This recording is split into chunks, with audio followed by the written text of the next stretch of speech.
Today we are going to study about properties of water and molecular structure of water and what makes it stable. So we will study about that.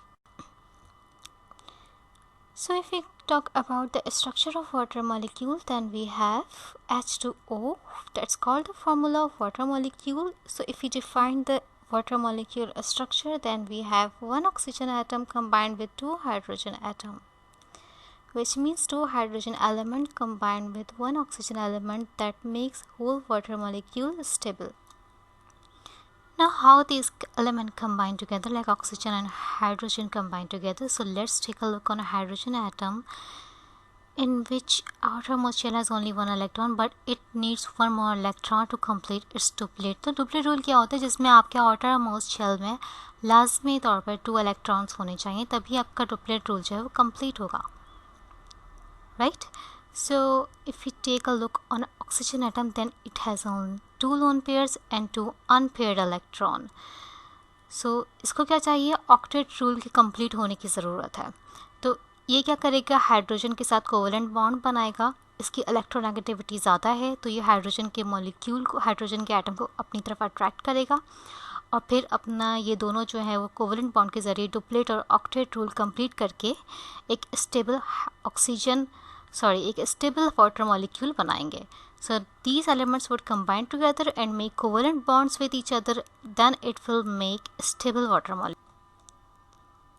Now we will discuss about some general properties of water, which we will discuss later one by one. So we have first polarity of water. So polarity of water means they have charges, cations and anions, positive and negative, that attracts each other. And that's the angle of water molecule, which is important for examination point of view. So if we talk about further properties of water molecule, then we have cohesive forces and adhesive forces.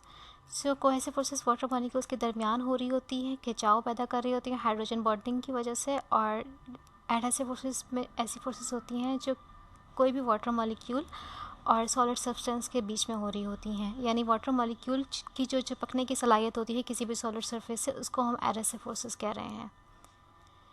Cohesive forces की वजह से जो है वो आपका water molecule जो है वो स्फेरिकल शेप का भी हो जाता है. और अगर हम हाइड्रोजन बॉन्डिंग की बात करें तो bond between oxygen and hydrogen को हम जो है वो हाइड्रोजन बॉन्डिंग कह रहे हैं. यानी one electronegative atom attracts electropositive atom.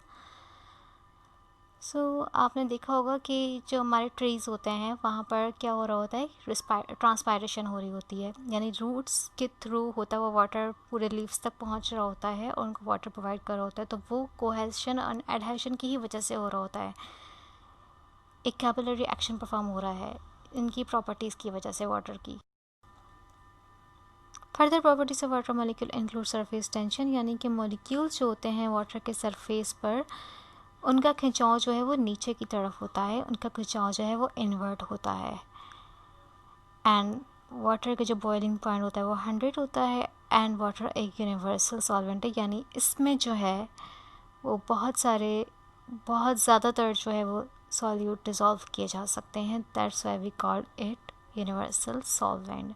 और सरफेस टेंशन की वजह से कुछ ऑर्गेनिजम्स और चीज़ें जो फ्लोट कर जाती हैं वो इसी वजह से है कि सरफेस टेंशन की जो प्रॉपर्टी है इसी वजह से जो है वो फ्लोट कर जाती हैं और कुछ नहीं कर पाती.